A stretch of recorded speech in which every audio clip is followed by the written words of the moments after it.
Hello friends, I hope all of you are really rocking.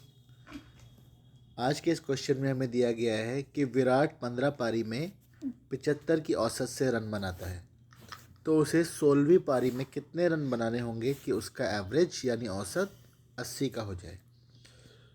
तो इसको हम पहले शॉर्टकट मेथड से करते हैं। 15 पारियों में उसका एवरेज है 75। अब उसे एक पारी और खेलनी है जिसमें उसे इतने रन बनाने हैं कि 15 + 1 16 पारी के बाद उसका एवरेज हो जाए 80। अब हम इसको देखेंगे कि ये जो 75 है ये 80 के रिस्पेक्ट में कितना बड़ा या छोटा है। तो 75 80 से -5 है, यानी 5 कम है।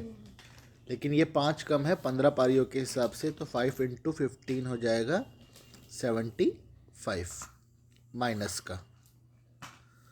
अब यहाँ पे हमको, जैसे हम पिछले क्वेश्चंस में करते आए हैं, इसको इक्वेशन को जीरो करना है। तो उसके लिए हमको -15 में -75 में +75 ऐड करेंगे, जिससे कि वो जीरो हो जाएगा। यानी कि यहाँ पर हमारा +75 आएगा। अब इस 75 को सही उत्तर के लिए हमें जो उसका एवरेज था 16 पारी के बाद उसमें ऐड करना है। यानी 80 में 75 जब हम ऐड करेंगे तो हमारे पास आएगा 155, जो कि हमारा ऑप्शन है ऑप्शन ए। यानी 16वीं पारी में अगर वह 155 रन बनाता है तो उसका एवरेज 16 पारियों के बाद 80 का हो जाएगा। इसको हम ट्रेडिशनल तरीके से भी अप्रोच करके देख सकते हैं।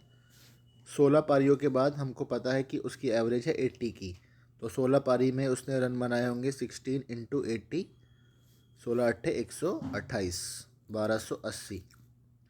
और 15 पारियों में उसके 75 की औसत से रन है, तो 15 पारियों में उसके कुल रन होंगे 15 × 75, 15 × 5 = 75 का 5 हासिल 7, 15 × 7 = 105 और 7 112।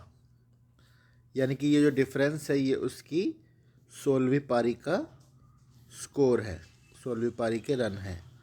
तो इसको घटाने पर आता है 10 में से 5 गया 5, यहाँ हमारे पास बचा 7, 7 में से 2 गया 5, 12 में से 11 गया 1।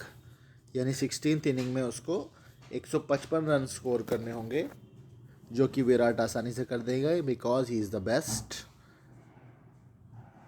तभी उसका एवरेज 80 का होगा।